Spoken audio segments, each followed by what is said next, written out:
President Putin was very, very strong. He even called me brilliant. Isn't that nice? Putin has much better leadership qualities than Obama. I have President Putin. He just said it's not Russia.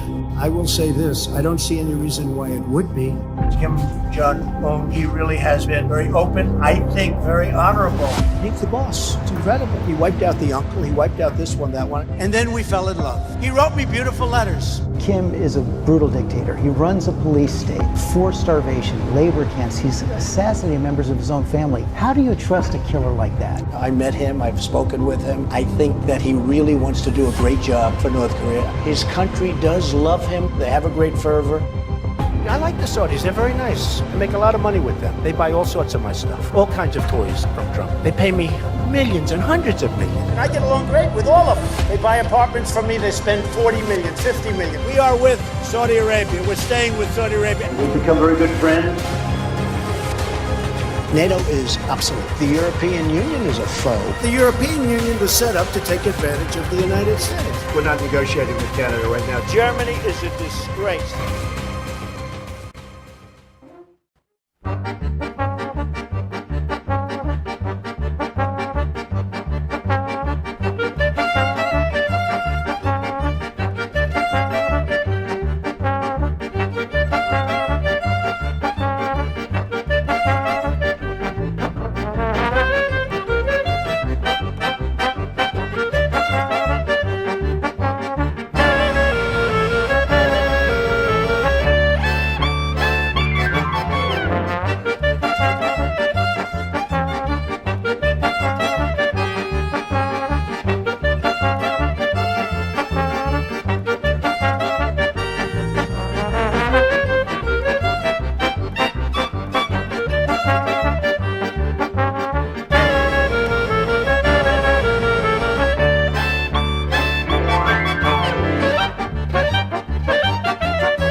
Revoloteando el nido destruido, un gorrioncillo, pecho amarillo, con sus alitas casi sangrando, su pajarita anda buscando.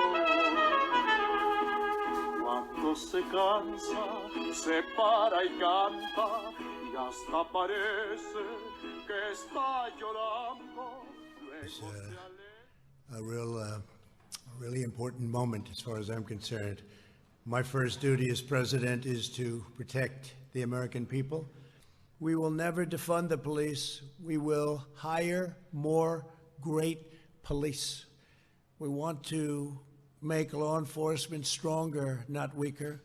What cities are doing is absolute insanity. Many of the same politicians who want to slash resources for law enforcement have also declared that their cities are sanctuaries for criminal, illegal aliens, while others want to destroy opportunity, shut down businesses, and send our jobs overseas.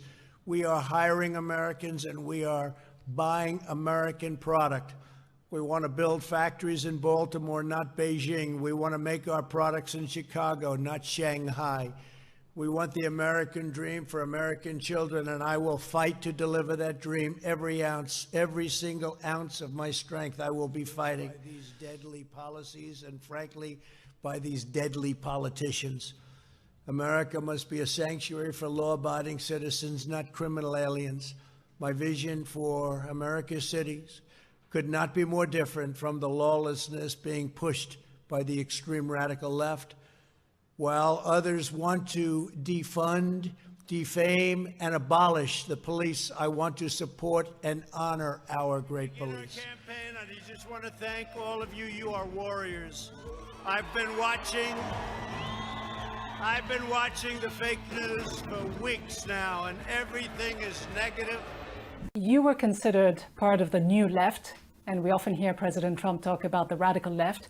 Some people listening to President Trump at his rallies or reading his tweets would suggest that he is fanning the flames of a culture war. Do you agree? Is he pitting Americans one against the other by calling his own supporters warriors? That's no secret. It's the openly expressed strategy. The Republicans are a minority party. Religious extremism, white supremacy, xenophobia, fear of others.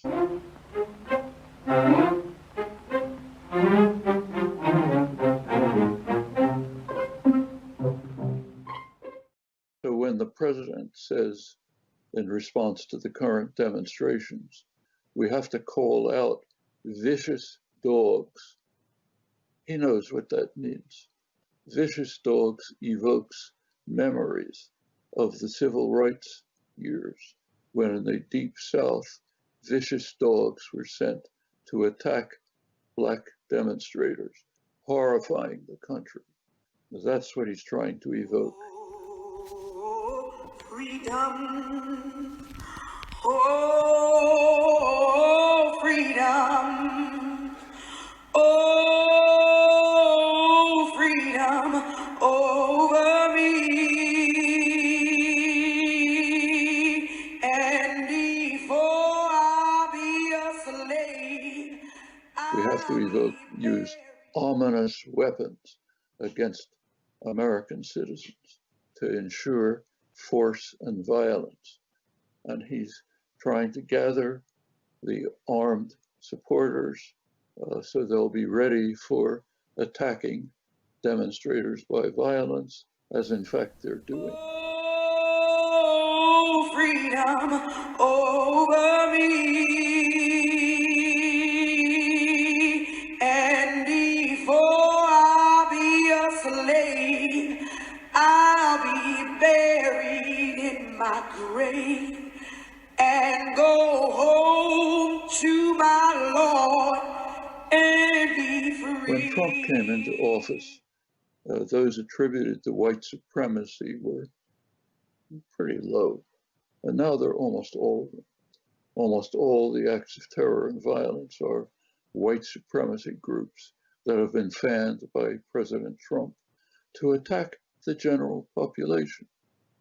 I don't know if you saw what happened in Bethel, Ohio, a week ago, small town in Ohio, where some young women decided to have a quiet demonstration to support the protests around the country. They were attacked by organized armed militia, hundreds of them from all over. Totally outnumbered the police. There's about 6 policemen in the country. There were maybe 800 of them attacking the demonstrators. No president has ever done that before. He is trying desperately to fan the flames of hatred, violence, white supremacy, racism, deep systemic institutional racism in a desperate attempt to hold on to power. Oh, freedom.